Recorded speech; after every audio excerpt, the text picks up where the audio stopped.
ব্যাংকে টাকা রেখে সেই ব্যক্তির মৃত্যু ঘটনা ঘটলে সেই টাকার দাবিদার কারা হবে? নমিনি হবে না উত্তরাধিকাররা হবে? নমিনি কি? আপনি যখন অ্যাকাউন্ট খুলছেন ব্যাংকে, আপনি অ্যাকাউন্ট হোল্ডার হিসাবে একজন নমিনির নাম রাখছেন। সে বন্ধু হতে পারে, আত্মীয় স্বজন হতে পারে, এবং নিজের ব্লাড রিলেশনের মধ্যে, সম্পর্কের মধ্যে বাবা মা, ছেলে মেয়ে এরা হতে পারে। এবং অপরদিকে উত্তরাধিকার কারা?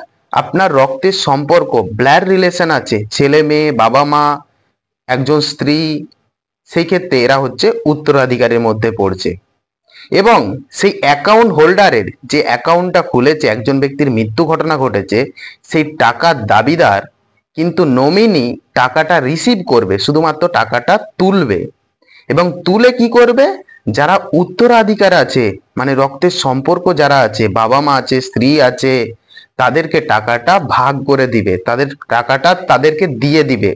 নমিনি, একজন যদি বন্ধু যদি নমিনি করে রাখেন আপনি, সেই বন্ধু টাকাটা দাবিদার করতে পারবে না, সে টাকাটা নিয়ে নিতে পারবে না, সে টাকাটা শুধু ব্যাংক থেকে রিসিভ করবে, ব্যাংক তাকে টাকাটা বুঝিয়ে দিবে। এবং উত্তরাধিকারীরা সেই টাকার দাবিদার হবে, সেই টাকাটা তারাই ভোগ বিলাসিতা করতে পারবে। এইরকম একটা কেস ল হচ্ছে সারভাতী দেবী ভার্সেস উষা দেবী। এখানে কি হয়, একজন ইন্স্যুরেন্স পলিসি করেছিল জ্যাকমোহন নামের ব্যক্তি। সেই ইন্স্যুরেন্স পলিসি করেছিল, সে ব্যক্তির মৃত্যু ঘটনা ঘটে এবং তার স্ত্রী পুরো টাকাটা নমিনি হিসাবে ভোগবিলাসিতা করতে থাকে, সে টাকাটা পুরোটাই নিয়ে নেয়। যে অপর পক্ষে বাবা মা আছে তাদেরকে টাকাটা দেয়নি।